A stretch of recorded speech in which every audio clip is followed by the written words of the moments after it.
When you embrace minimalism, you start to feel a whole new level of gratitude.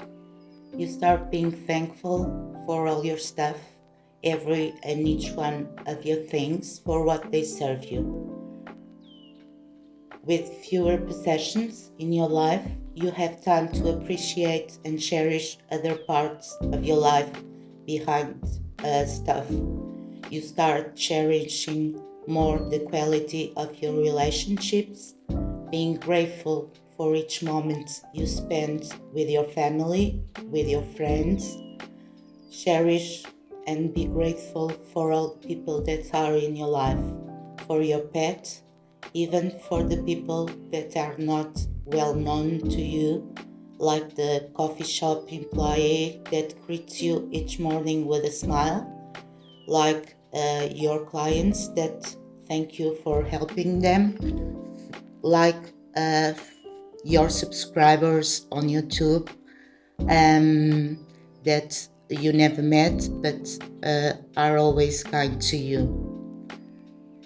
And the thank you that you say to each thing or person around you stops being just an automatic gesture, but it's really meant, it comes from the heart and soul.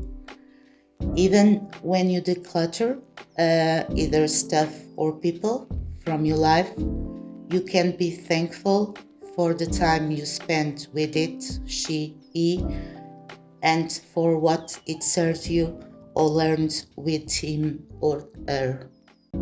I remember some years ago when my mama offered me a chest freezer, a second-hand chest freezer.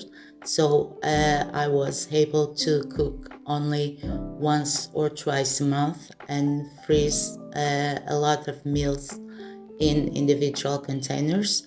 And that was such a blessing to come out of work and arrive home and have a meal ready to eat. I was so in love with my chest freezer that I hugged it several times. One of my friends just laughed about it, but I was so thankful for that chest freezer at that moment in my life. Then I remember the first time I hugged a tree. It was on my on my morning walkings on my first lockdown. It was such a blessing and such a great feeling of gratitude to hug a tree and be thankful, very thankful for the oxygen that they bring us. I'm that kind of person, a person who likes to hug people, to hug also freezers and trees. Also, with minimalism, you start learning that your worthwhile, your success, your value is no longer attached to the things you own, but to your inner self and your experiences in life. I believe that we are here to learn from each other, to be the best ourselves that we can be with the help of each other.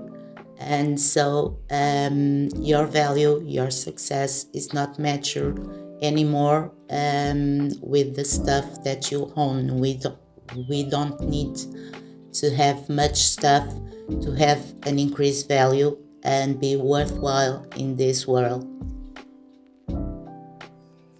This way, your happiness no longer depends on the things that you possess. Your possessions are no longer a measure of your happiness. You will find happiness in having good relationship with others, by sitting on the grass, by hugging a tree, by playing with your pet, by being in the outdoors, walking, and so on. For instance, when I let go of my TV, it was a blessing to feel the silence and to not be overwhelmed by the news. I hated the news. It's all so negative sometimes or every time you turn on the news. So I felt really relief to have the silence. I start having doing meditations, and it's a better life for me now. When you put away lots of stuff like minimalists do, you have less to do. Having less stuff, you have less or almost nothing to clean or organize. Cleaning and organizing stuff. You have watching TV. You don't have a TV, so you don't spend your time watching TV, and you have more free time. Having more free time, you often are more time with yourself. So by having more time, you often stay longer with your inner self. You are more often confronting with your inner self, the good and the bad parts of it.